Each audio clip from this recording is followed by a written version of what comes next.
Welcome to Uptown Chats, a podcast where we share stories about environmental justice by and for everyday people. I'm your co-host, Lonnie. And I'm your other co-host, Jaron. And today we're going to talk about voting. Yep, that's right, voting.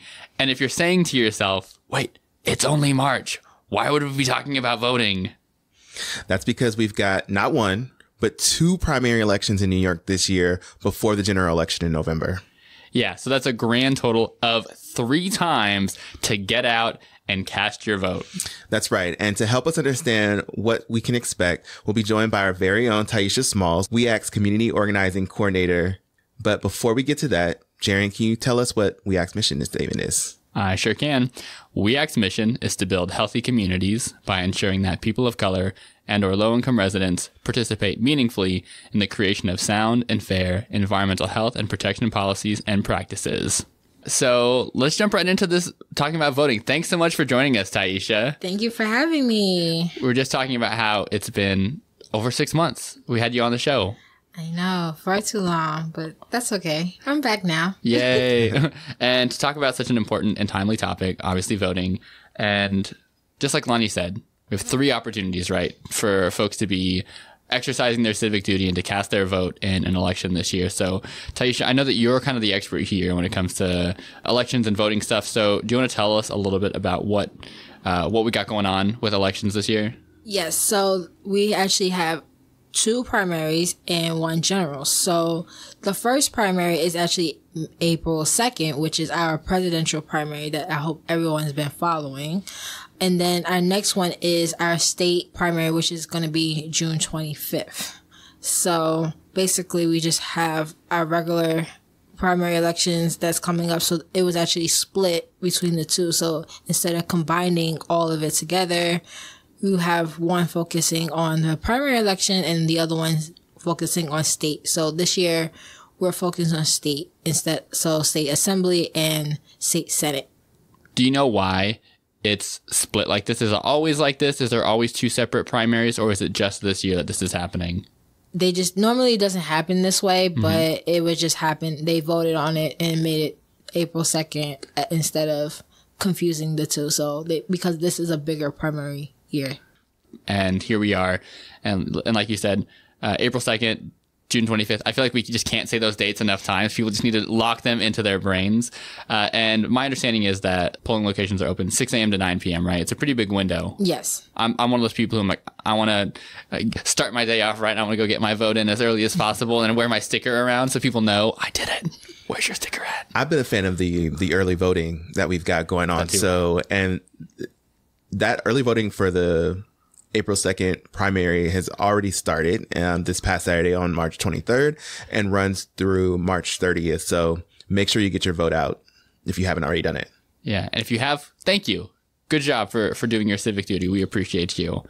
And a little bit more info about the June 25th primary, which will be the state primary, right? Mm-hmm. We'll actually be doing a whole separate episode joined by WEAC's Director of Civic Engagement and Organizing, Pamela Stewart Martinez, who's going to talk a little bit more about what's going on with that primary closer to the date. That episode's going to come out in May sometime, so you can have all that information ready and at your disposal when it comes time for that second primary election. But Lonnie, where should folks look, in this time as we're all starting to think about voting? Where should folks turn to for information about voting? Yeah, we made it very simple. If you go to weac.org/vote, you'll be able to get all of the important dates on our website. Cool.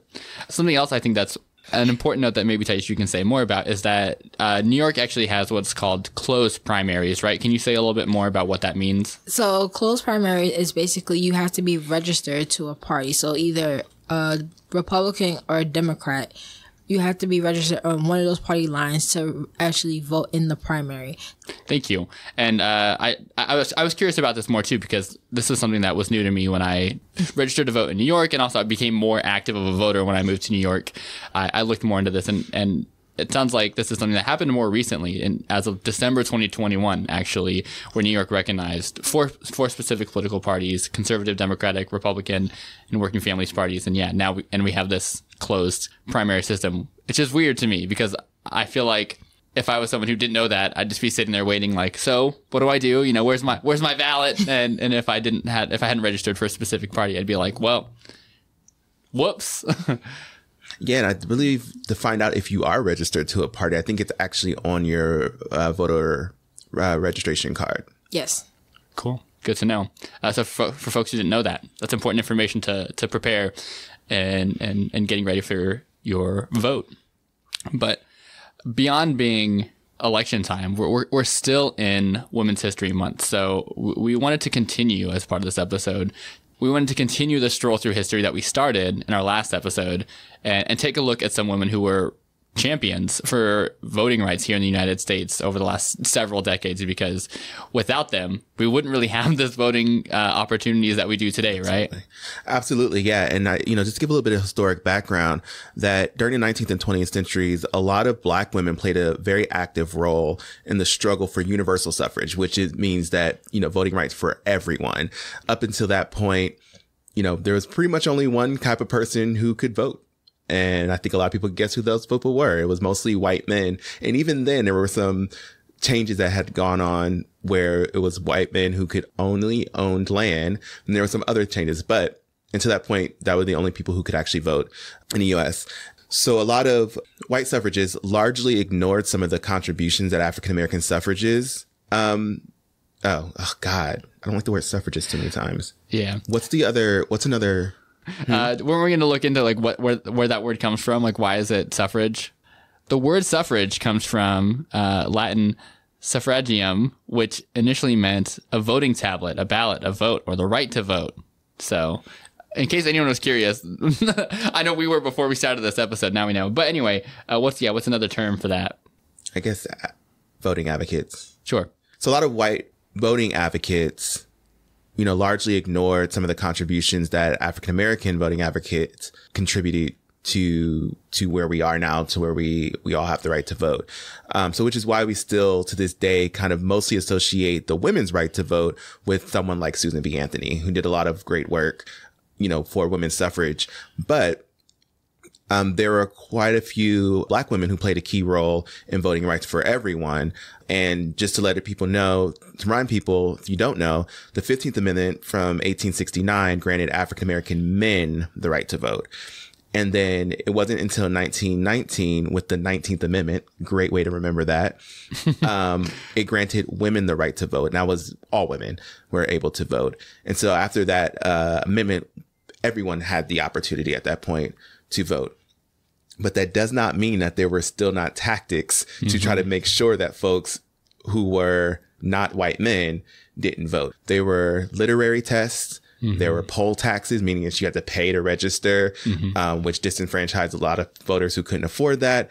And there were also just like intimidation tactics, especially at the local level of, kind of white supremacist groups and would post up at polling sites and intimidate voters and things like that. So there's a lot that went on with voter suppression. So it wasn't just that people got the right to vote and everything was fine.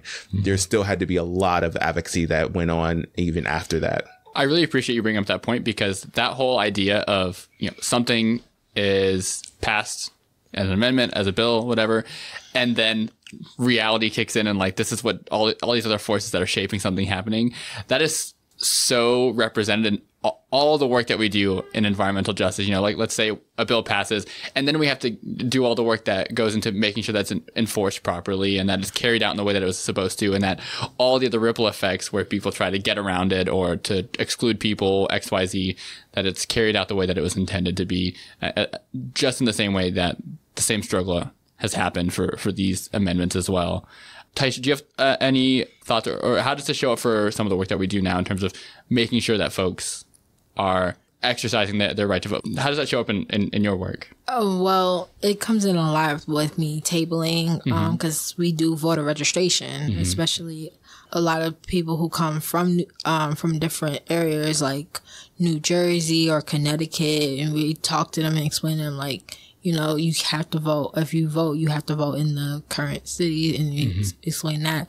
Also, phone banking. We do a lot of phone banking and door knocking, where when we make phone calls, a lot of times we get residents who might not fully understand like what was the purpose of me voting, and that was a big part, especially when we did the Environmental Bond Act 2 years ago. Like we had to explain like why you have to vote. Like if you don't vote, you don't get the opportunity to say, oh, I access clean water, clean air, you know, green jobs. So that was a big thing that we've been pushing. So yeah, that's a lot of the things that I do. I guess I've always think about the people who have to register when they first turn 18, right? That's kind of like, you know, you're not automatically enrolled in anything. So I always think about voter registration in that sense. But I forget about people who move from other places and they move to New York, because I've never had to do an absentee ballot because I've only, you know, lived in New York for voting. And so I never thought about people who may like, that process might be kind of time consuming or complicated, or I don't know how people actually do that. So getting people to actually re-register to vote in the state that they're in, so they can also participate locally in civic engagement. Yeah. So, you know, to this point about these other barriers and challenges, like even though you have legally the right to vote, thanks to these different amendments, the logistics of knowing how and where and when, like those are some of the barriers that still keep people who have historically not had the right to vote from exercising that right. And luckily we have Tyisha and other folks who are on our civic engagement team who are helping to address that. But I want to circle back a little bit more to what you talked about with the Environmental Bond Act. But before we do that, I know Lonnie had some specific women of color who he had picked out that we wanted to highlight who have continue to make contributions. We'll work our way backward from history. Essentially, we'll go through some of these key figures, and we'll make our way to the current present moment where we are here with you, Tyisha. So, Lonnie, do you want to tell us a little bit more about some of these women that you specifically picked out who were really pivotal in helping us achieve the voting rights that we have? Yeah, like I mentioned earlier, you know, a lot of people think about voting and voting rights and they associate them with maybe like Susan B. Anthony or even Sojourner Truth, which, you know, those are kind of common names that we know really well. But I wanted to highlight some folks that are probably a little lesser known. And so I'm going to start with Mary Church Terrell. She was an American civil rights activist, journalist, teacher, and one of the first African-American women to earn a college degree. Terrell addressed the double burden of African-American women were facing in the suffrage movement. So Terrell believed that when compared to Euro-American women, African-American women had to overcome not only their sex, but their race as well. Awesome. Thank you. There's also Fannie Lou Hamer, who is a leader in the civil rights movement. Fannie Lou Hamer organized voter registration drives and co-founded the Mississippi Freedom Democratic Party to fight for voting rights and the elimination of poll taxes, literacy tests, and local government acts of coercion that prevent voting from communities of color and poor white communities. So just trying to, again, alleviate some of those barriers, which we already talked about how important that is to make it as easy as possible for folks to actually exercise their right to vote. Tyisha, do you want to tell us a little bit about Dolores Huerta? Sure. So Dolores Huerta was a labor leader and civil rights activist. Doris Huerta, co-founder of the United Farm Worker Union, has been a fierce advocate for voting rights and civic engagement, particularly within the Latino community. Cool. Thank you. I feel like we kind of covered different dimensions of the contribution to like help move forward this right to vote across those three different folks. And obviously what they did set the stage for some of the struggles and challenges that we see today, which has led to some of the important leaders that we see now in this movement of making sure that folks have the right to vote. So there's a couple of names that folks are probably familiar with, or if you're not, that are kind of in this space in a more modern sense. We have Stacey Abrams, Maya Wiley, and of course, AOC, Alexandria Ocasio-Cortez. So for folks who don't know about them, Lonnie, do you want to start us off and tell us a little bit about Stacey Abrams? Yeah, Stacey Abrams has definitely been kind of like a modern political figure who has been moving a lot of the voting rights and making sure they're protecting voting rights within Georgia. There are still ways that, you know, a lot of elected officials try to make sure that certain people don't vote. And she's known for most of her work in Georgia, but then also became just an advocate for voting rights nationally, including here in New York City, through organizations like the Fair Fight Action. And I also mentioned Maya Wiley, who is another civil rights activist, a lawyer, and former counselor to Mayor Bill de Blasio. And Wiley has been engaged in efforts to promote voting rights and civic engagement, particularly focusing on communities of color. So very much inside the space that we work in as an organization. And of course, there's AOC. Yes, AOC, who is currently the Congresswoman for New York State 14th Congressional District, which is located in the Bronx. Now you know. So yeah, she covers most of the Bronx. Cortez has been prominently advocate for voter engagement, encouraging young people and marginalized communities to participate in political process. Yeah, I feel like of those three, of course, AOC was the one that stood out to me the most. That's the one that I was most familiar with. But it's nice to bring up some of these other names that folks maybe don't hear as often, especially as we're talking about this issue of voting rights and the people who are making it happen, right? But Tyisha, you mentioned a little earlier, and I want to take a little bit more time to hear about your work in this space. We've covered a little bit of the historical lens, some of the key figures, but you spent a lot of time making sure folks know where and when and how to exercise their right to vote. You talked about the important campaign that we had last year about the Environmental Bond Act and making sure people knew about it. Can you tell us a little bit more about what that work looks like in terms of motivating people to actually vote? Because most of us know that, okay, sure, it's important, but actually doing it is another thing. Yeah. Yeah, I know that most people will be like, oh, just go out and vote and don't really express. But when we did that campaign, we really talked about like where it was on the ballot. And then we explained, because that was another thing. We got a lot of questions about that. Like, what does that mean? What does that entail? Like, we had to really explain to everyone what that means and how is it going to benefit you and what's the current situation, which a lot of people didn't know about. So that happened a lot really with phone calls. Like I said, when I was tabling, like talking to people about registration, I was explaining that it's the second ballot measure on, I think the first ballot measure on the ballot. And, you know, we had to really explain that, and there was a lot of questions. And we actually, with that campaign, we had the highest voting on that ballot, and I think in Manhattan altogether. So clear marker of success. Like, yes. That's an easy thing to point at and be like, see, we did. Yeah. We were out there. We were doing this thing. See, I think that some of those things that you mentioned, like tabling and phone canvassing, phone banking, are the things that people don't think about when it comes to like an organization like We Act, being in the community, motivating people to get out there and vote. Can you unpack what that, phone canvassing, that's something that, again, I've seen happen. What does that look like?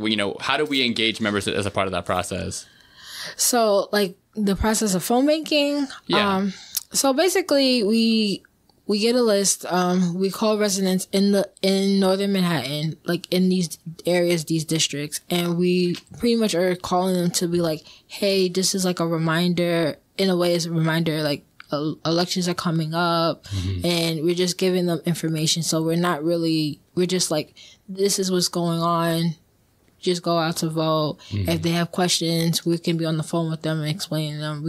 We have a sheet of every information, especially when it comes down to like where their polling site is and where to go. Yeah.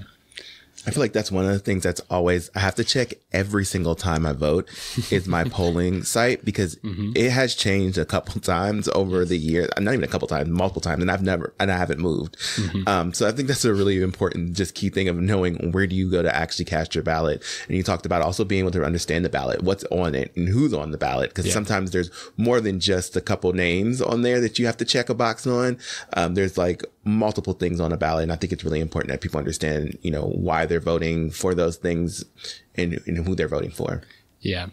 And so many of the things that you just mentioned in terms of like the kind of information that you're sharing with folks and reminding them when and that they need to vote are the kinds of things that any one of us can and should be doing with the people in our lives, just reminding people who we are friends with, that we live nearby, like, hey, don't forget there's an election next week, or there's an election coming up, or there's an election happening like tomorrow.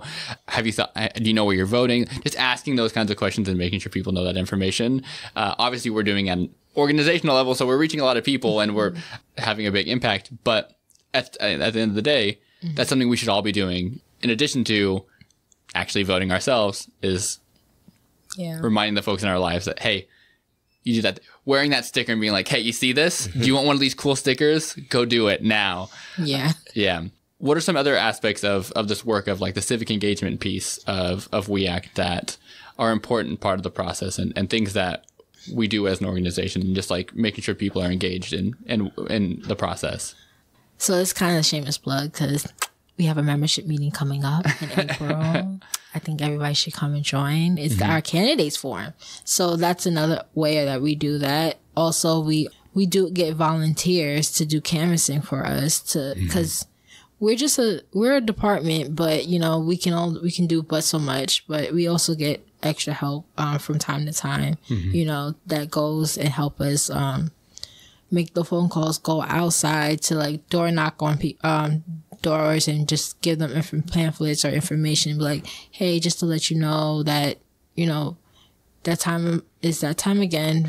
It's primaries coming up, you know, and if they have any questions, I know a lot of people are very scared about that, but you know, it's like, we're not telling you who to vote for. We're just like, don't forget, because especially with everything going on with the primary election, with the two primary, with the presidential, the June one is actually slipping under the cracks too. So that's a couple ways that we do it. So we get people to good old fashioned going door to door and door knocking. I feel like it's so effective, and people, a lot of people who may be listening don't realize that that's still a thing that people do, but it's probably one of the most effective ways because, you know, we think in this digital social media age that's the only way we get our information, or that's the only way that we get involved. Is now that WEAC is out here door to door, knocking on doors, making sure you understand that you're informed. Yep, that good old grassroots organizing. Yeah. And for anyone who's familiar with like the history of WEAC, that's so much embedded with how WEAC became the organization that it is today, from Peggy and other folks who were there in the early days, just going door to door, talking to people and telling folks like, hey, this is what's going on in your community. Like, you know, this is where we're meeting, you know, be there. And it's the same thing with reminding people to vote. You know, it's all about numbers, getting folks to know that what's happening, where it's happening, when to be, and what to do. So I appreciate talking about that. Any other things that you think are important to highlight about our civic engagement work? We'll make sure to include a link in the show notes for folks to register and come to the next membership meeting so that they can learn about the candidates forum. Do you want to just say a couple more words about what that looks like and what folks can expect when they show up for that? Well, for the candidates forum, it's really, we just have both. So we'll have all the candidates that's going to be on the ballot from each district. We have it for East Harlem, which is Assembly 68th, West Central Harlem, Assembly 70th and 69th. So we actually focusing in Upper Manhattan this time. Also, we're going to be focusing also in Senate. I think Assembly 71st, 72nd, Senate 30th, and so these are state elections, right? Yeah, so these are state. So we're prepping everybody for when they do this before the state primaries. People are going to be able to have a chance to hear what the candidates have to say in their platforms. Yep. So we've got your to-do list right here in front of you right now. Finish this podcast episode. 2, go register, go vote in the presidential primary. 3, register for the candidates forum membership meeting in April. And 4, stay tuned. Check out weac.org/vote. That's your homework after you finish this episode. Yes, to maximize your civic engagement. Yeah, we'll give you a civic engagement score. We'll give you a gold star. Well, thank you so much, Tyisha. We appreciate you joining us and making sure that we're keeping all of our listeners civically engaged. And we can't wait to have you again on in 6 to 7 months. And as your scheduled visit. We've become, this is like a dental visit for you. You got to show up for your cleaning every 6 months. Yeah. Yeah. Hopefully this is more enjoyable than that. Yeah, way more enjoyable.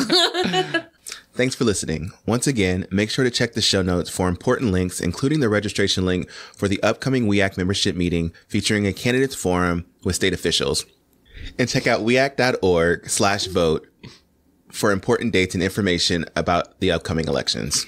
If you like this episode, make sure to rate and review the show on whatever platform you listen on. And if you have thoughts about the show, we encourage you to reach out to us with your thoughts and suggestions at podcast@weac.org. Check out WEAC on Facebook at We Act for EJ. That's WEACTFOREJ. And also on Instagram, X, and YouTube at We Act for EJ. That's WEACT4EJ. And check out our website, weact.org, for more information about environmental justice. Until next time, go vote.